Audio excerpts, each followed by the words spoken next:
ഒന്ന്, ഇവിടെ തെറ്റിദ്ധരിപ്പിക്കാൻ വേണ്ടിയുള്ള നിരവധിയായ ശ്രമങ്ങൾ രണ്ടുപേരും കൂടി നടത്തിയിട്ടുണ്ട്. ഒന്ന്, VS ഗവൺമെൻറ് കാലത്ത് 30 മീറ്റർ ആക്കണമെന്ന് ആവശ്യമുയർന്നു വന്നു. അതിൻ്റെ ഭാഗമായി സർവകക്ഷി സംഘം കേന്ദ്രത്തിൽ പോയി കണ്ട് സംസാരിച്ചു. പക്ഷേ പറ്റില്ല എന്ന് പറഞ്ഞതിൻ്റെ അടിസ്ഥാനത്തിൽ കേരളത്തിൽ തിരിച്ചു വന്നതിന് ശേഷം പിന്നീട് VS സർക്കാർ എടുത്ത തീരുമാനം 45 മീറ്റർ ആക്കണമെന്നാണ്. അതിൻ്റെ ഓർഡർ ഉൾപ്പെടെ പുറത്തിറങ്ങുന്ന സാഹചര്യം ഉണ്ടായി. അപ്പോൾ അത് സാധ്യമല്ല എന്ന് കണ്ടപ്പോൾ അന്ന് തന്നെ തീരുമാനം മാറ്റുകയും അതിൻ്റെ അടിസ്ഥാനത്തിൽ മുന്നോട്ട് പോവുകയും ചെയ്തിട്ടുണ്ട് എന്നുള്ളത് ഒരു വസ്തുതയാണ്.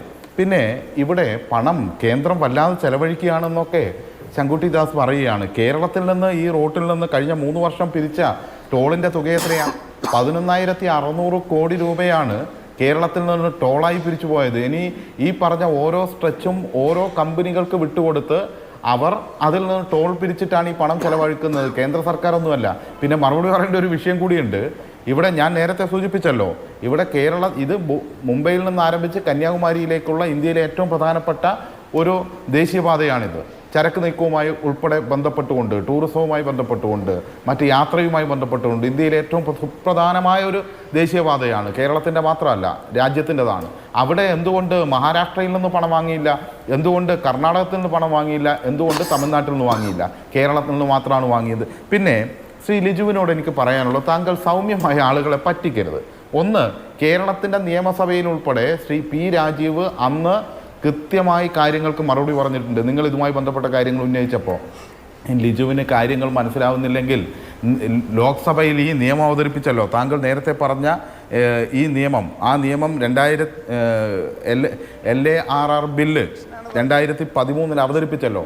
അതിൻ്റെ ഡിസ്കഷനിൽ P രാജീവും അതുപോലെ തന്നെ ഇന്നത്തെ ധനമന്ത്രിയായിട്ടുള്ള ബാലഗോപാലും നടത്തിയ ചർച്ചയുടെ വീഡിയോ അവൈലബിൾ ആണല്ലോ. താങ്കൾക്കില്ലെങ്കിൽ ഞാൻ അയച്ചു തരാം.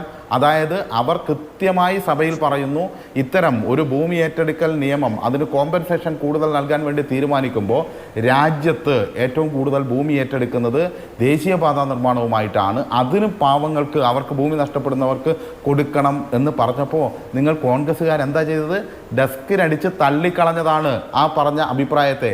അത് എവിടെയാണുള്ളത്? ഒരു സ്ഥലത്തുമില്ല എന്നുള്ളൊരു വസ്തുതയാണ്.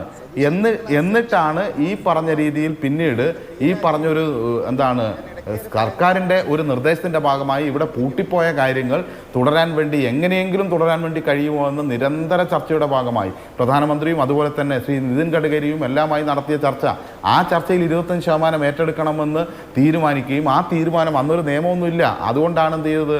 കേരളത്തിൽ അതിൻ്റെ ഉന്നതതല യോഗം ചേർന്ന് അംഗീകരിച്ച് ചീഫ് സെക്രട്ടറി കാര്യങ്ങൾ അറിയിച്ച്. കള്ളം പറയുന്നതിൽ കുറച്ചുകൂടി ഇപ്പോൾ ഈ രേഖകളും കാര്യങ്ങളൊക്കെ അവൈലബിൾ ആണ് എന്നെങ്കിലും ലിജു മനസ്സിലാക്കണമെന്നുള്ളതേ എനിക്ക് പറയാനുള്ളൂ. പിന്നെ ശങ്കുട്ടി ദാസിനോട് ചോദിക്കാനുള്ളത്, പിണറായി വിജയൻ മുഖ്യമന്ത്രി ആയി വരുമ്പോൾ നേരത്തെ താങ്കൾ സൂചിപ്പിച്ച പോലെ തന്നെ 2016 മെയ് 31 ശ്രീ K സുരേന്ദ്രൻ, അന്നത്തെ BJPയുടെ പ്രസിഡന്റ്, പറഞ്ഞൊരു കാര്യം ഉണ്ടായിരുന്നു. മുഖ്യമന്ത്രി പിണറായി വിജയന്റെ മുമ്പിലുള്ള 2 പ്രധാന വെല്ലുവിളികൾ ഉടൻ വരുന്നത്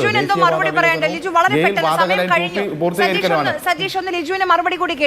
അല്ല, ഞാൻ പറയട്ടെ, ഒറ്റ വാചകത്തിൽ ഞാൻ അവസാനിപ്പിക്കുകയാണ്. അല്ലല്ല, എന്റെ ലിജു പറഞ്ഞ കാര്യങ്ങൾക്കാണ് ഞാൻ പറഞ്ഞുകൊണ്ടിരിക്കുന്നത്.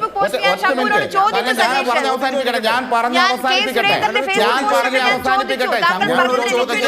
ലിജുവിനോട് അല്ല, അത് വ്യക്തിപരമാണ് എന്ന് പറഞ്ഞ് ഒഴിവാക്കി വിടുന്ന ഒരു കാര്യം കൂടി കാണേണ്ടത്, ഇവിടെ ഞാൻ ചോദിക്കുന്നത്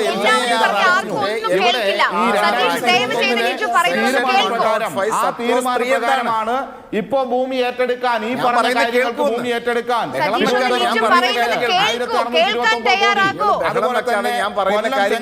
ഗ്രീൻഫീൽഡ് ഹൈവേ, എറണാകുളം ബൈപ്പാസ്, ഇതിനെല്ലാം GST ഒഴിവാക്കി കൊടുത്തതെല്ലാം ഇപ്പോൾ ഈ 2021 എന്നുകൂടി കാണേണ്ടതുണ്ട്. 2016 ആ നിയമമില്ല. മറുപടി കേൾക്കാനല്ലോ ഇവർ പറഞ്ഞ നുണക്കൊക്കെ മറുപടി പറഞ്ഞു പോകാൻ നിങ്ങളോട് പറയുന്ന ഒറ്റ കാര്യം, ചർച്ച ആരംഭിക്കണ്ട. ഇന്ത്യൻ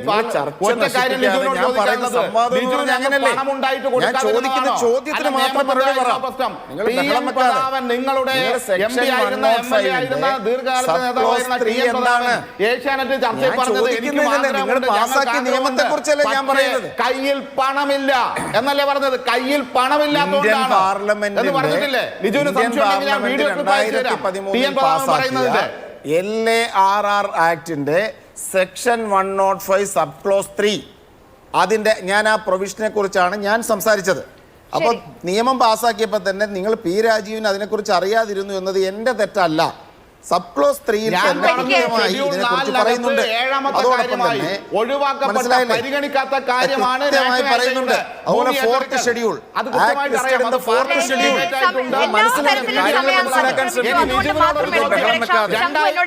ക്ഷമിക്കണം, ശംഖുവിന് മറുപടി പറയാനുണ്ടെന്ന് അറിയാം. ക്ഷമിക്കണം, എനിക്ക് ശംഖുവിലേക്ക് വരാൻ കഴിയാത്തതിൽ.